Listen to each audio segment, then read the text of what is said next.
వివాదాలకు కేంద్ర బిందువే భువనగిరికి సంబంధించినటువంటి ఎంపీ స్థానం. సంబంధం లేకుండానే చామల కిరణ్ కుమార్ రెడ్డి ఇందులో కేంద్ర బిందువు అయ్యారు. రాజగోపాల్ రెడ్డికి మంత్రి పదవి రాకపోవడానికి కారణం జానారెడ్డి ఆయన చేసినటువంటి వ్యాఖ్యలు. ఏం మీరు కూడా పక్కనే ఉన్నారు. అది ఆయనకు అనుకోని చేసింది కాదు. అక్కడ అగ్రికల్చర్ మార్కెట్ కమిటీ ప్రమాణ స్వీకారానికి పోవడం జరిగింది. ఆ ప్రమాణ స్వీకార కార్యక్రమంలో ఏదైతే రాజగోపాల్ రెడ్డి గారు మాట్లాడారో ఆయన పర్సనల్ ఆలోచన అది. దానికి అక్కడ ఉన్నటువంటి మేమందరం కూడా వాస్తవంగా రాజగోపాల్ రెడ్డి గారు కానీ అక్కడ ఉన్నటువంటి ఎమ్మెల్యేలు కానీ అక్కడ ఉన్న అందరూ కూడా రాజగోపాల్ రెడ్డి గారికి మంత్రి పదవి రావాలన్న ఆలోచన అక్కడ జనాలలో ఉంది. ఆయన కమిట్మెంట్ కూడా ఇచ్చిరని చెప్పారు కాబట్టి అది ఒకవేళ వాస్తవం అయితే మీ అధిష్టానానికి నేను తెలియజేస్తా.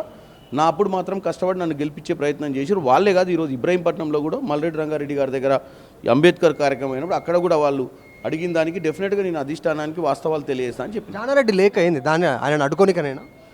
జానారెడ్డి గారు లేఖ ఎందుకు రాసిర్రో, జానారెడ్డి గారు ఎవరు అడిగితే లేఖ రాసిర్రో, రాజగోపాల్ రెడ్డి గారు జానారెడ్డి గారి గురించి ఏమనుకుంటుర్రో ఇవన్నీ కూడా నాకు ఎక్కువ ఆలోచన లేదు. నేను ఎందుకంటే ఇన్యాక్టివ్గా ఉంటానన్న జానారెడ్డి ఎందుకు ఇంత యాక్టివ్గా ఉంటున్నారు? ప్రత్యక్ష రాజకీయాలకు దూరం అంటారు కానీ చాలా ఎక్కువ యాక్టివ్గా జానారెడ్డి కనిపిస్తారు.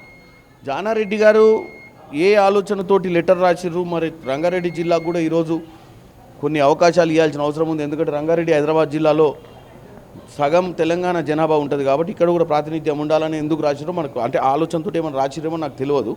బట్ డెఫినెట్గా రాజగోపాల్ రెడ్డి గారు నిన్న ఆయన మనసులో ఉన్న విషయము, మరి ఆయన ఎప్పటి నుంచి ఈ ఇష్యూ మీద ఆయన కొద్దిగా మదన పడుతుర్రో, ఎందుకంటే ఆయనకు రావాల్సిన మంత్రి పదవి కానీ ఎక్స్పాన్షన్ కానీ ఆగిపోయింది కాబట్టి దీనికి ఇదే కారణం అనుకొని మాట్లాడి ఉండొచ్చు అని నేను అనుకుంటున్నాను. ఇంకోటి, మంత్రులు పార్లమెంట్ స్థానాలకు ఇన్ఛార్జ్గా ఉన్నటువంటి పార్లమెంట్ స్థానాలను ఓడిపోయినాయి.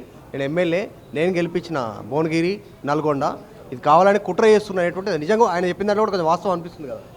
పార్టీ నిర్ణయం తీసుకుంటుంది, మెరిట్ బేసిస్ మీద ఆయన అడుగుతుండు. నేను పర్ఫామ్ చేసినా, నాకు పర్ఫార్మెన్స్ చేశారు కాబట్టి నాకు అటువంటి అవకాశం ఇవ్వాలని అడుగుతున్నాను. వస్తుందా రాజగోపాల్ రెడ్డికి? ఉందా అవకాశం? ఉందా?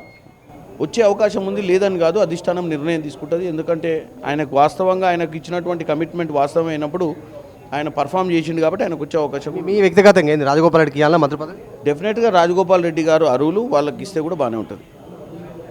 రాజగోపాల్ రెడ్డితో పాటు మిగతా పేర్లు మీరు సూచన చేస్తున్నారు. డెఫినెట్గా ఇస్తే బీర్లాయలకి ఇచ్చినా బాగానే ఉంటుంది. ఒక ఓబీసీకి నా పార్లమెంట్కి ఇప్పటి మటుకు ఒక మంత్రి పదవి కూడా ఇలే. మల్రెడ్డి రంగారెడ్డి గారు అడుగుతుర్రు, మన రాజగోపాల్ రెడ్డి గారు అడుగుతుర్రు. మాలలకు ఎక్కువ ఇచ్చారు, మాదిగలు కావాలని చెప్పి మా దగ్గర వీరేశం గారు ఉన్నారు, మా దగ్గర శామ్యుల్ గారు ఉన్నారు.